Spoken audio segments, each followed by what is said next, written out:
Today's question is why I feel inferior, why I feel I'm not good enough. Let's explore this question. Imagine for a moment that you're sitting in the meeting and then you observe someone, or you're scrolling through your social media and then you observe someone and suddenly been hit by this sinking feeling that I'm not good enough.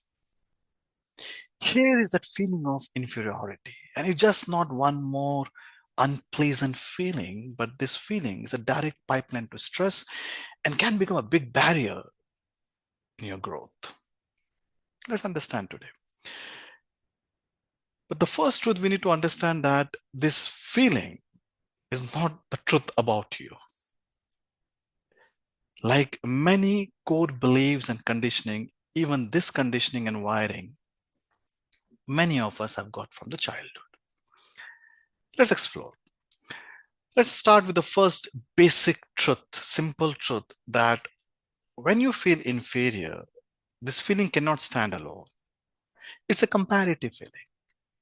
It means you believe or you think like this, there is someone or something that you perceive superior than you.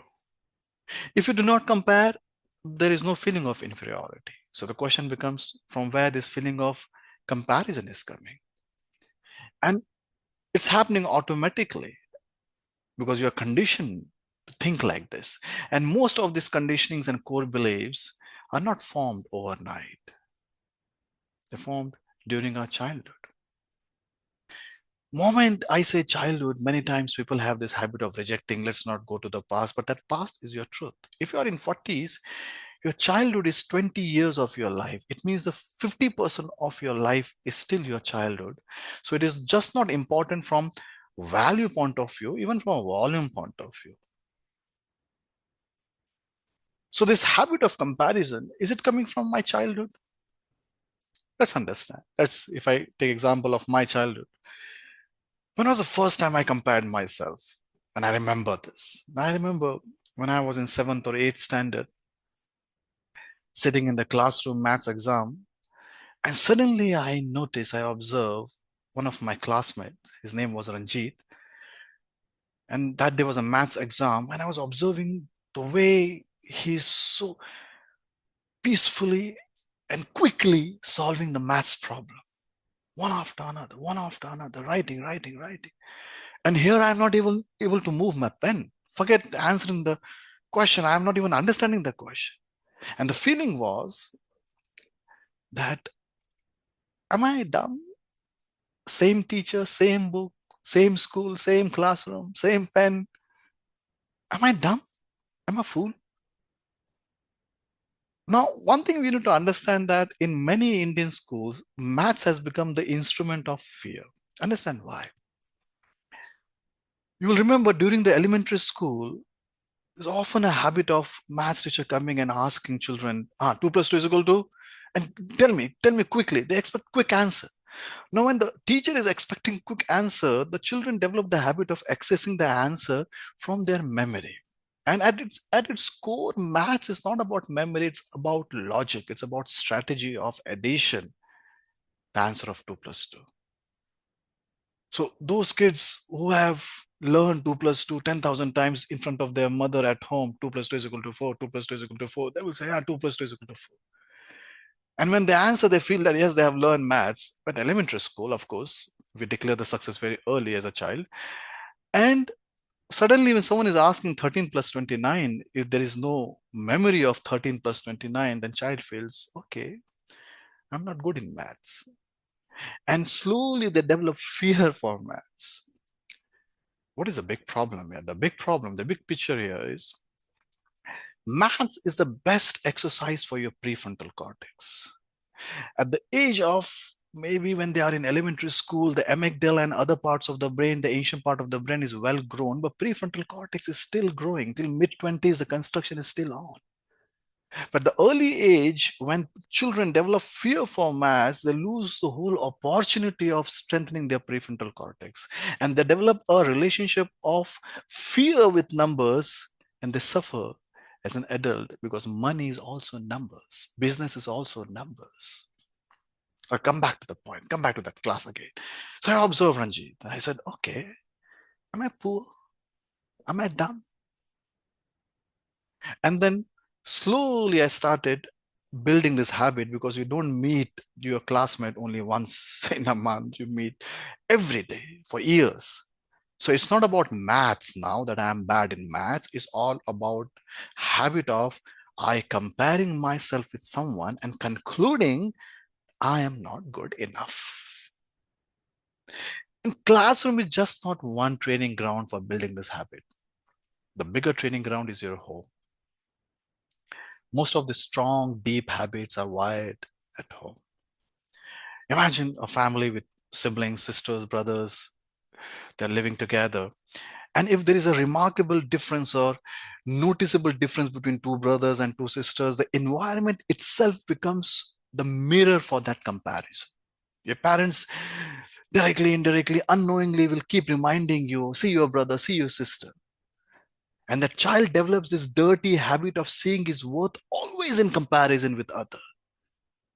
The child develops that default lens of watching himself or herself always in comparison with other. Fast forward today, the child is an adult.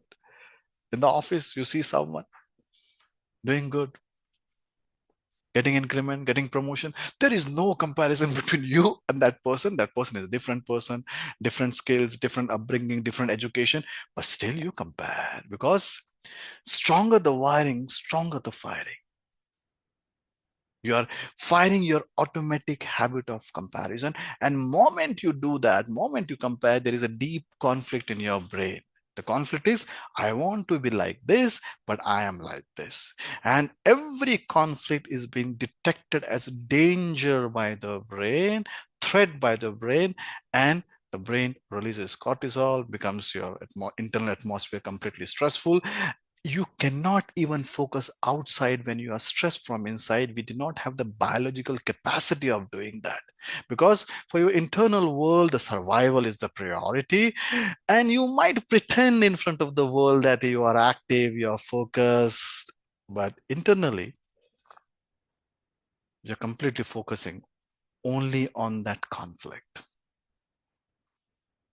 Ladies and gentlemen, boys and girls, understand this whole feeling of inferiority because of comparison, it has a flip side also.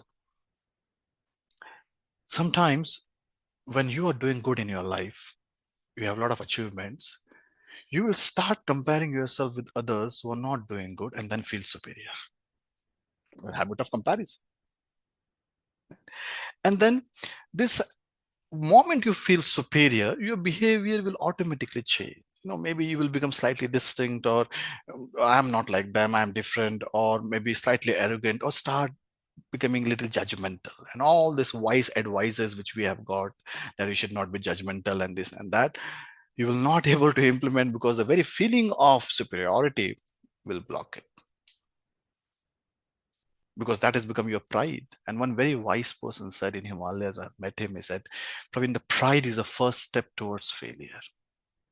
So this feeling of comparison, you see someone doing good, you feel inferior, you see someone doing bad, you feel superior. So it's a source for pain and pride both. It's a roller coaster. You're feeling superior, inferior, superior, inferior. One more very important aspect of this habit of comparison is, it's just not about we comparing ourselves with people. We also start comparing time frame. If you're doing extremely well in your life at this point of time, then you start comparing that good time with maybe the bad time which you had in the past, or you have this question that what if this time doesn't last in the future, and then the fear comes. Or if you're going through a bad phase in your life, then you start comparing that bad phase with a good phase in your life in the past, or you start expecting good phase in the future. But either case, there is a conflict that I'm here, I want to be there, and moment there's a conflict, there's danger, there's threat, you are stressful. Humans have learned the art of pretending, but the internal world is completely stressful. What is the solution? Solution lies in sheer conscious awareness. The next time when you have that sting of inferiority or the puff of superiority, take a gentle pause. Ask yourself, am I comparing myself again? Is this natural, or I'm doing this just because of the habit which I have developed as a child? Maybe as a child, that could be a good strategy or a bad strategy, but as an adult, it is a big barrier in my growth. I want to change this habit. I challenge this belief. Moment you do that, moment you challenge, moment you question, you are strengthening your prefrontal cortex and you are awakening your old conditioned mind. And that's how you train your mind towards this beautiful truth that you are different, you are special, you are unique. There is no logic of you comparing your chapter 1 with someone else chapter 21. There is no comparison. You have to understand, ladies and gentlemen, one simple truth about our life, that you are unique. It's not a compliment, that's a truth. So next time when you compare, ask yourself, is this natural? Or I'm doing it just because of my childhood habit?